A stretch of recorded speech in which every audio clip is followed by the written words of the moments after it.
चुनाव आयोग क्या पब्लिक डोमेन में आकर एक प्रेस कॉन्फ्रेंस हुई थी ना तकरीबन 1.25 घंटे की, और राहुल गांधी को चैलेंज किया था चुनाव आयोग ने कि या तो हलफनामा भरकर दे, नहीं तो देश से माफी मांगे। एक हलफनामा भरकर चुनाव आयोग दे कि बिहार का एसआईआर होने के बाद इलेक्टोरल रोल में एक भी अशुद्धि, एक भी इंप्योरिटी, गड़बड़ी नहीं है। This is the purest list. कोई विदेशी नहीं, कोई घुसपैठिया नहीं। गरिमा जी नमस्कार, गुड इवनिंग सभी को, पैनलिस्ट को और आपके दर्शकों को भी। कुछ चीजें मुझे बड़ी हास्यास्पद लगती है। जैसे कि फिलहाल कांग्रेस के प्रवक्ता कह रहे थे कि 45 डेज का क्यों इन्होंने डेडलाइन बनाया है, क्यों डिलीट कर देते हैं। अरे भैया 45 दिन कोई संवैधानिक अधिकार नहीं है, ये इंटरनल मैनेजमेंट के लिए बनाया गया है। और 45 दिन में अगर आप नहीं कोर्ट के पास पहुंच सकते हैं, और कोर्ट के पास आप पहुंच जाते हैं तो कोर्ट उसको स्टे लगा सकता है कि भैया आप इसको रिकॉर्ड को रखिए। यहां पे तफसील से अमित शाह जी ने पूरे हाउस में बताया है, फिर भी आप बैठ के वही सेम राइम, सेम रेटोरिक आप रखते रहते हो ना। दे बोर मी। अब आते हैं गरिमा जी 2-3 चीजों पे जो आप नहीं, पहले इस पर आ जाइए प्रोफेसर विनीत। रायता फैल जाएगा। दरअसल ये चुनाव आयोग हलफनामा भरकर दे सकता है क्या सुप्रीम कोर्ट के सामने कि हमने एसआईआर जिस नाम पर कराया कि हमें सबसे प्योर वोटर लिस्ट तैयार करनी है बिहार में, ये प्योरेस्ट लिस्ट है। गरिमा जी अगर उनके जॉब डिस्क्रिप्शन में ये काम आता है तो वो बिल्कुल कर सकते हैं, लेकिन आरोप किसने लगाया है? आरोप एलओपी ने लगाया है। वो क्यों नहीं देते हैं? अभी आप बार बार कह रही थी कि घुसपैठिए बिहार में कितने पकड़े गए हैं और क्या कराया किसने? इलेक्शन कमीशन ने। स्वाभाविक है, उनका नैतिक जिम्मेदारी उन्होंने कराया। शुद्धता के लिए, वोटर शुद्धता के लिए कराया जाता है। 2004 के बाद ये कराया गया है। दावे के साथ कराया, चीजें जो है दावे के साथ कराया ना कि अब 0% गुंजाइश है अब किसी भी इंप्योरिटी की। बिल्कुल। तो दे दे फिर चुनाव आयोग हलफनामा भरकर। गरिमा जी फिर समझ नहीं है आप। हमारे अगर जॉब डिस्क्रिप्शन में अगर हमें ये मांगा जाए, अगर सुप्रीम कोर्ट मांगता है तो मुझे लगता है कि इलेक्शन कमीशन तो विचार करेगा। आप यही सवाल एलओपी से क्यों नहीं पूछती हैं आप? नहीं, चुनाव आयोग सुनता कहां है? सुप्रीम कोर्ट ने कहा कि नागरिकता आप नहीं तय करोगे भाई, आप एसआईआर में। अच्छा एक सेकंड रुकिए ना। सुप्रीम कोर्ट ने बिहार के एसआईआर में कहा आधार कार्ड को स्वीकार कर लीजिए, चुनाव आयोग ने नहीं किया। आधार कार्ड पश्चिम बंगाल में मान्य है, उत्तर प्रदेश में मान्य है, क्यों भाई? नहीं गरिमा जी यहां पे थोड़ा सुधारिए। जब आधार कार्ड को सुप्रीम कोर्ट ने कहा है, बिहार में भी उसकी मान्यता दी गई थी। 1.25 महीने बाद 5 दिन बचे थे एसआईआर का पूरा प्रोसेस कंप्लीट होने में। 5 दिन नहीं गरिमा जी, 9 दिन बचे थे, क्योंकि हम बिहार से आते हैं, हमको मालूम है हमको। अच्छा 9 दिन बचे थे। वहां पे people were allowed to submit their Aadhaar card. तो जो सुप्रीम कोर्ट ने जो ऑर्डर दिया, फरमान दिया सर, उसको हमने सहमति दी उस पर। अब बताइए, अब जो आपने बार बार एक सवाल और आप उठा रही थी आपकी 11,000 डुप्लीकेट एपिक नंबर है। भैया डुप्लीकेट एपिक नंबर है क्या पर, लेकिन 11,000 लोगों ने वोट तो नहीं दिया है ना। उस समय के साथ वो भी खत्म कर दिया जाएगा। अच्छा ये श्योरिटी दे दे फिर। ये तो चुनाव आयोग का जवाब है भाई, 4 तारीख का 4 दिसंबर का कि डुप्लीकेट एपिक आईडी कार्ड्स हैं। तो ये श्योरिटी कौन लेगा कि जिनके पास एपिक कार्ड ऑलरेडी अलॉटेड है चुनाव आयोग की तरफ से, वो वोट कास्ट करने नहीं गए होंगे? ये भी कोई स्क्रूटनी का प्रोसेस है क्या? गरिमा जी हमारे पास सिस्टम है, वहां कैमरे लगे हुए हैं, वहां पे बीएलओज हैं, बीएलएज हैं। ये सब चीजें ये दर्शाता है कि आप डुप्लीकेट वोट नहीं कर सकते हैं। आप कैमरा तो आप कैमरा रिकॉर्डिंग तो आप देते नहीं है, क्योंकि बहू बेटियों की इज्जत को आप प्राइवेट रखना चाहते हैं।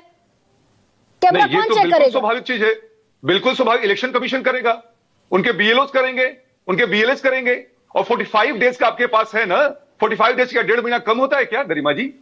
आप हमसे सवाल पूछती हैं, हम हर चीज को देने का जवाब है तैयार बैठे हुए हैं। लेकिन क्या यही विपक्ष ये बात कह सकता है?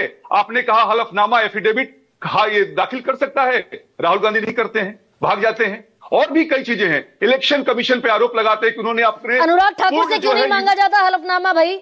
बिल्कुल वही आरोप राहुल गांधी को देना चाहिए हलफनामा भरकर। हालांकि मैं इसके पक्ष में हूं, आरोप लगाए हैं तो दीजिए। पर दरअसल चुनाव आयोग ना एक सेकंड प्रोफेसर विनीत, चुनाव आयोग ये डिस्क्रिमिनेट क्यों करता है कि राहुल गांधी को तो चलती प्रेस कॉन्फ्रेंस में नोटिस भेज देते हैं, अनुराग ठाकुर को आज तक नोटिस नहीं भेजा गया? बिल्कुल वही आरोप लगाते दिखे थे अनुराग ठाकुर। गरिमा जी 2 चीजें हैं। इलेक्शन कमीशन का मुझे स्पोक्समैन नहीं समझा जाए यहां पे। हम इसलिए जवाब देते हैं कि आप एनडीए सरकार पे प्रश्न उठाते हैं। नहीं इसलिए जवाब देना पड़ता है। दूसरी बात, अगर जब आप गलत बात करेंगे तो आपको समन भेजा जाएगा, आपको नोटिस भेजा जाएगा। हाँ। अगर ये बात है कि राहुल गांधी अगर इतने ही श्योर हैं कि boss whatever I am presenting that is like no pure, तो आप हलफनामा दायर कर दीजिए ना। We are ready, election commission is ready है। उसके ऊपर सुप्रीम कोर्ट बैठा हुआ है। बिहार में एक कंप्लेन नहीं हुआ है, एक जगह रीपोलिंग की बात नहीं हुई है। गरिमा जी, ये कहां गया ये विपक्ष? 25 सीट पे राजद सिमट गई है, उसने एक कंप्लेन नहीं किया है। कांग्रेस अरे की भाई, बात ही 10,000 रुपए 10,000 रुपए चुनाव आयोग की नाक के नीचे बंटे ना। बाकायदा मॉडल कोड ऑफ कंडक्ट में बैंड है, आप नहीं बांट सकते। आप 10,000 रुपए बांटते दिखे, कहां है चुनाव आयोग? गरिमा जी, एग्जिस्टिंग स्कीम अगर चलता है हाँ, तो उसमें इलेक्शन कमीशन को बताया गया था और इलेक्शन कमीशन से अप्रूवल लेके उसको कंटिन्यू किया गया था। तो इलेक्शन कमीशन ने कौन सी तारीख को अप्रूवल दी, बता दीजिए। ये जो घटना घटी है, माननीय प्रधानमंत्री जी ने, ध्यान सुनिएगा, माननीय प्रधानमंत्री जी ने जीविका निधि फंड जो किया था वो नवंबर में किया गया था। इसके बाद से इनफैक्ट अक्टूबर में किया गया था। उसके बाद से 15 से 16 दिन का समय मिलता है जब इलेक्शन कमीशन ने डेट ऑफ इलेक्शन अनाउंस किया, जब मोरल कोड ऑफ कंडक्ट लगता है। हाँ। 15 दिन 16 दिन क्या ये सोए हुए थे, फेविकोल पी के बैठे हुए थे? उस समय क्यों नहीं कंप्लेन किया? अरे भाई, क्या जब बात कर सांप रहे हैं निकल आप जाती है प्रोफेसर ना गरिमा जी, तब ये नहीं, लाठी बिल्कुल, पीटते ये हैं। दरअसल कुतर्क तो कम से कम प्रोफेसर हैं, आप मत कीजिए। 6 अक्टूबर को मॉडल कोड ऑफ कंडक्ट लागू हुआ था, जिस दिन इलेक्शन की घोषणा हुई 6 अक्टूबर को। 6 नवंबर को पहले चरण का चुनाव था, 11 नवंबर को दूसरे चरण का चुनाव था, 7 नवंबर को पैसा गया 10,000 रुपए। ऑनगोइंग इलेक्शन में पैसा बंटा।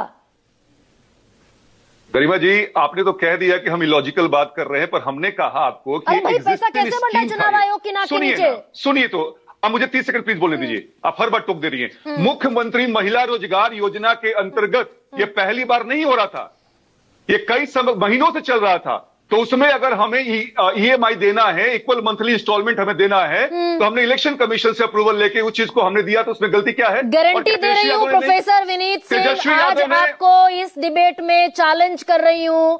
जिस डेट को आपने दरख्वास्त की इलेक्शन कमीशन ऑफ इंडिया को कि हमें अप्रूवल दे दीजिए, और जिस डेट को इलेक्शन कमीशन ऑफ इंडिया ने आपको अप्रूवल दिया, दोनों तारीखें आज बताकर जाइएगा। घनश्याम तिवारी, मैं समय दे रही हूं आपको, कंक्लूड आप ही से करूंगी, रुकिए, बताकर जाइएगा दोनों तारीखें कि चुनाव आयोग ने अप्रूवल दिया एनडीए को कि आप ऑनगोइंग इलेक्शन में पैसा बांटिए। घनश्याम तिवारी,